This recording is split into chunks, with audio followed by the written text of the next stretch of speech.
구약 성경 다니엘 10장 1절에서 21절의 말씀입니다.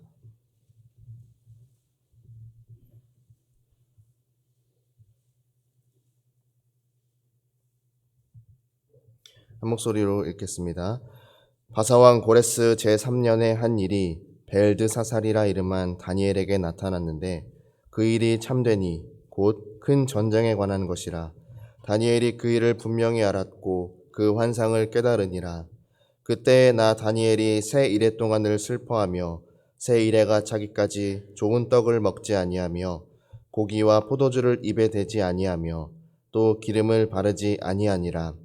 첫째 달 24일에 내가 히데겔이라 하는 큰 강가에 있었는데 그때 내가 눈을 들어 바라본즉 한 사람이 세마포 옷을 입었고 허리에는 우바스 순금띠를 띠었더라.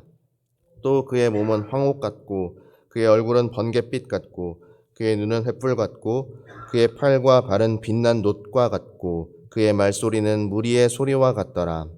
이 환상을 나 다니엘이 홀로 보았고 나와 함께한 사람들은 이 환상은 보지 못하였어도 그들이 크게 떨며 도망하여 숨었느니라.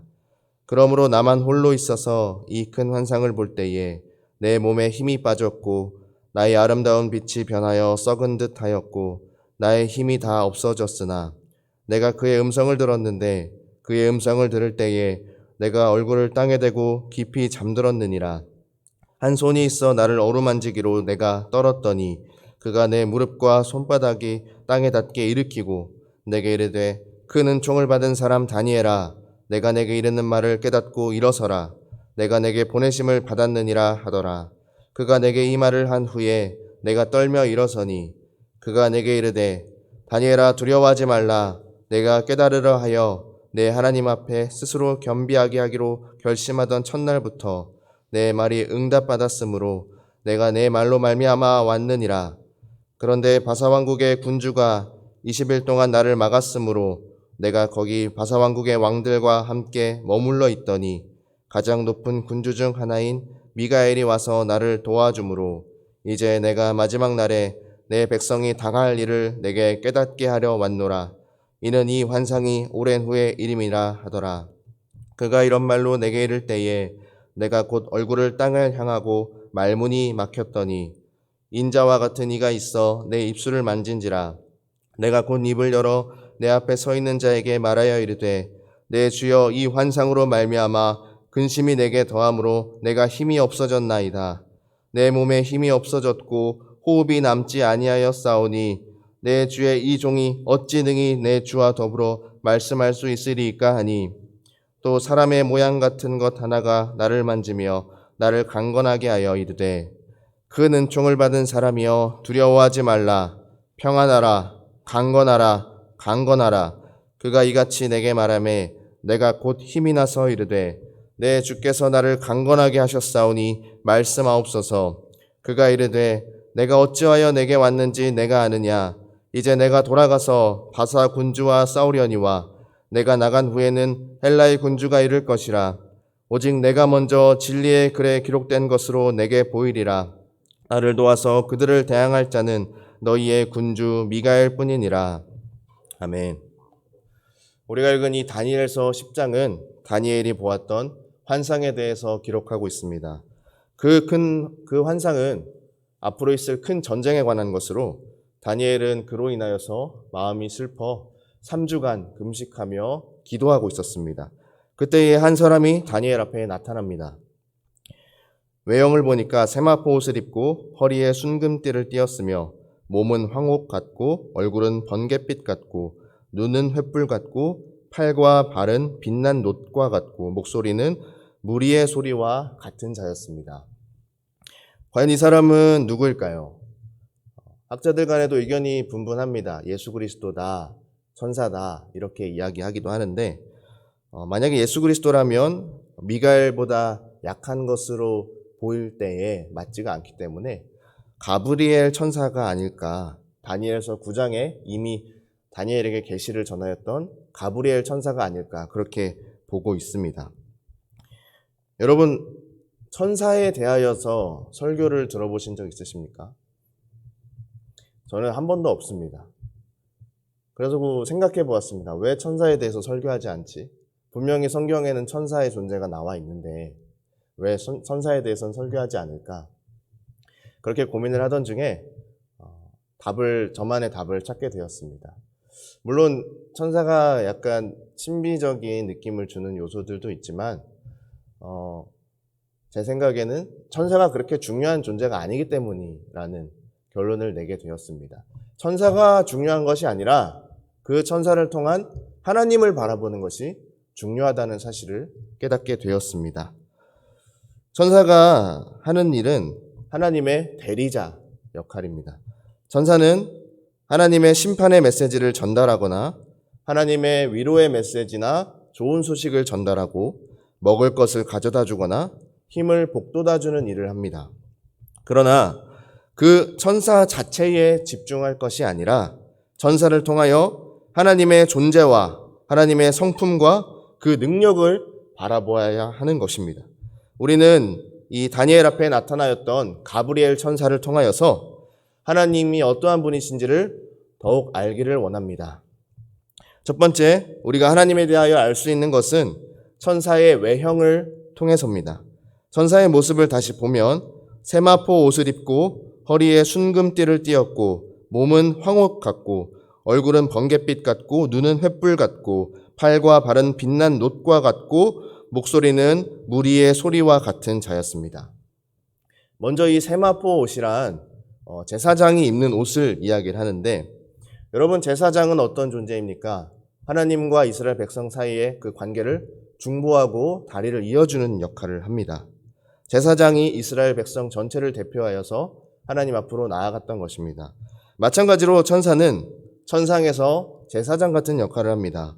하나님과 우리의 사이를 이어주는 중보자 역할을 하는 것입니다. 그의 몸은 황금색을 띠는 황옥 같았고 얼굴은 눈부시게 빛났으며 눈은 불과 같이 이글이글거리고 팔과 발도 빛났으며 목소리는 많은 군중이 외쳤던 것과 같이 크고 강렬하였습니다. 다니엘이 본 천사의 모습은 이렇듯 너무나 눈부시게 빛나서 감히 쳐다볼 수가 없고 위엄과 영광으로 충만하였던 것입니다. 그리하여서 이 천사 앞에 섰던 다니엘이 반응이 어떠하였습니까? 온몸에 힘이 빠지며 고꾸라져서 잠이 들었습니다. 쉽게 얘기해서 기절했다고 보시면 될 것 같습니다. 여러분, 이것이 천상의 그 존재를 마주하였던 인간이 보일 수 있는 당연하고 자연스러운 반응입니다. 그 영광과 그 눈부심을 감히 감당할 수가 없어서 고꾸라지고 마는 것입니다. 여러분, 그런데 천사는 하나님의 대리자입니다. 천사조차도 이렇다고 한다면 과연 우리 하나님은 어떠한 모습이시겠습니까? 여러분, 우리는 너무 하나님을 편한 분으로만 생각하고 있지는 않습니까? 물론 하나님은 우리 아버지시며 우리를 한없이 받아주시고 참아주시는 따뜻한 분이십니다. 그러나 하나님은 그런 것만 있는 분이 아니십니다. 하나님은 찬양받기 합당하시며 존귀와 영광과 위엄으로 가득하시며 우리가 두려움으로 마주해야 되는 그런 분이시기도 합니다. 그런 하나님을 우리가 생각할 때 우리가 어찌 마냥 편하게만 살 수 있겠으며 아무렇지 않게 죄를 짓고 살 수가 있겠습니까?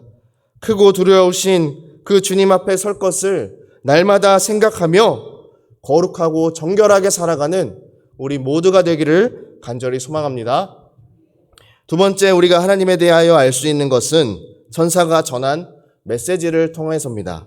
13절 그리고 20절, 21절의 말씀을 다시 한번 읽겠습니다. 그런데 바사 왕국의 군주가 20일 동안 나를 막았으므로 내가 거기 바사 왕국의 왕들과 함께 머물러 있더니 가장 높은 군주 중 하나인 미가엘이 와서 나를 도와주므로 그가 이르되 내가 어찌하여 내게 왔는지 내가 아느냐? 이제 내가 돌아가서 바사 군주와 싸우려니와 내가 나간 후에는 헬라의 군주가 이를 것이라.